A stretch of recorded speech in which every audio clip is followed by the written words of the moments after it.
నీకే దేవా సమర్పించును నా జీవితం నీకే అంకితం. భార్య మాట వినకుండా వెళ్ళిపోయిందా? భార్య అక్రమ సంబంధాలు పెట్టుకుందా? లేకపోతే పిల్లల మాట వినలేకుండా ఉన్నారా? లేకపోతే నీ వ్యక్తిగత జీవితంలో మోసం చేసి వెళ్ళిపోయారా? బాధలు కలిగి ఉన్నాయా? నిన్ను వచ్చి ఏమైంది అని అడిగేవారు ఎక్కువైపోయారు, కానీ నిన్ను ఓదార్చేవారు లేరా? నీ జీవితంలో ఉన్న సమస్యకి పరిష్కారం తెచ్చేవారు లేకుండా అయిపోయారా? అంకులాంటి నీ కుమార్తె కన్నీరు కారుస్తుంటే తనను ఓదార్చుతో పాటు తన జీవితంలో ఉన్న సమస్యకి పరిష్కారం లేదు. చెలమా, నీ జీవితంలో కూడా నీ జీవితంలో పరిష్కారం మనం కావాలి.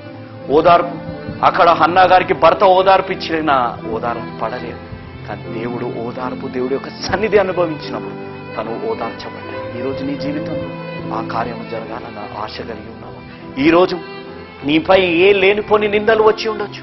నువ్వు తాగి ఉన్నావా అని ఒక యాజకుడు అక్కడ అన్నప్పుడు కన్నీరు కార్చి ఇంకా విరిగిపోయే పరిస్థితి ఉండదు, కానీ తన జీవితంలో ఆ ఫోకస్ని మాత్రం వదలలేదు. దేవుడు ఎందుకు ప్రార్థించాలి, ఆ ప్రార్థనపై తనకున్న విశ్వాసాన్ని తను దూరం చేసుకోలేదు. ఎందుకనగా she knows I will encounter God in prayer. ఆ ప్రార్థనలోనే నేను దేవుడిని అనుభవించగలుగుతాను, ఆ సన్నిధిని అనుభవించగలుగుతానని ఆ ప్రార్థన చేస్తూనే వచ్చింది. గట్టి గట్టిగా అరవలేదు, కేకలు వేయలేదు, కేవలం పెదాలు కదుపుతుంది. ఈరోజు ఈ టీవీ ప్రోగ్రాం చూస్తున్నావా? నీ హృదయాన్ని దేవుడు చూస్తున్నారు. ఏ హృదయంతోనైతే అన్న ప్రార్థన చేస్తుందో ఆ హృదయాన్ని దేవుడు చూసి తన ప్రార్థనని ఆలకించారు, ఆ ప్రార్థనని అంగీకరించారు, ఆ ప్రార్థనని దేవుడు జ్ఞాపకం చేసుకున్నారు. ఎందుకనగా హన్నా జీవితం దేవుడికి తెలుసు. దేవుడు వాగ్దానాన్ని హన్నా జీవితంలో నెరవేర్చినప్పుడు హన్నా చేసిన వాగ్దానాన్ని కూడా హన్నా నెరవేర్చింది. ఈరోజు నువ్వు చేయగలుగుతున్నావా? నువ్వు చేసిన వాగ్దానాలను నువ్వు నెరవేర్చగలుగుతున్నావా? వివాహము చేసినప్పుడు, రక్షణ పొందినప్పుడు నేను చేసిన వాగ్దానాన్ని నెరవేరుస్తున్నావా? లేకపోతే ఉద్యోగం రావాలి, పిల్లలు కావాలి, వివాహాలు కావాలి, పనులు జరగాలి, ఆర్థిక ఇబ్బందులు తొలగిపోవాలి, ఇవన్నిటప్పుడు నేను కూడా ఎన్నో ప్రార్థనలు, ప్రమాణాలు చేస్తాను. దేవా నాకు ఇది కలిగిస్తే ఇది చేస్తా. అవి నువ్వు చేసావా?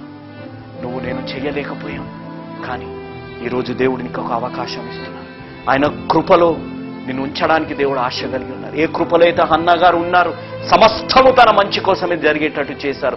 ఏ విధంగా అయితే ఆ దేవుడు హన్నా గారిని జ్ఞాపకం చేసుకున్నారో, పెనిన్నా నోర్లు అక్కడ ఉన్న వారందరూ నోర్లు మూయించారు. ఈరోజు నీ జీవితంలో దేవుడు ఆ కార్యం చేయాలని ఆశ కలిగి ఉన్నారు.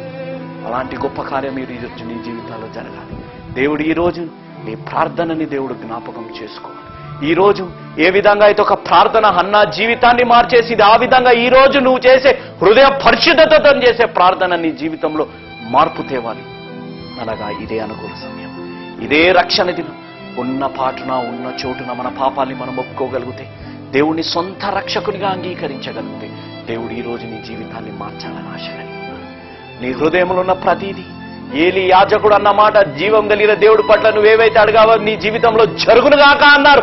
ఈ రోజు నీ జీవితంలో సంతానము కలుగునుగాక, ఈ రోజు నీ జీవితంలో వివాహము కలుగునుగాక, ఈ రోజు నీ జీవితంలో ఆర్థిక ఇబ్బందులు తొలగిపోనుగాక, ఈ రోజు నీ జీవితంలో అనారోగ్యము తొలగిపోనుగాక, ఈ రోజు నీ జీవితంలో శాంతి సమాధానము కలుగునుగాక, ఈ రోజు నీ జీవితంలో కన్నీరు ఆనందంగా మార్చబడునుగాక, ఈ రోజు నీ జీవితంలో విరిగి నలిగిపోయిన పరిస్థితుల్లో నువ్వు జీవిస్తుంటే అవన్నిటినీ దేవుడు ఆనందంగా మార్చునుగాక. మీరు గమనించాలి, హన్నా అక్కడ అందరూ బలి అర్పణతోనే వస్తే హన్నా విరిగి నలిగిపోయిన హృదయంతోనే వచ్చింది. ఈ రోజు నీ జీవితంలో ఉన్న ప్రతి పరిస్థితిని దేవుడు మార్చునుగాక. అలాంటి గొప్ప కార్యం జరగాలంటే ఈ రోజే ఒక నిజమైన యేసు అనుచరుడుగా మారాలి. ఎందుకనగా యేసు మార్చేది జీవితాలు, మతాలు కాదు అనేది మీరు ఎవ్వరూ మరవకండి.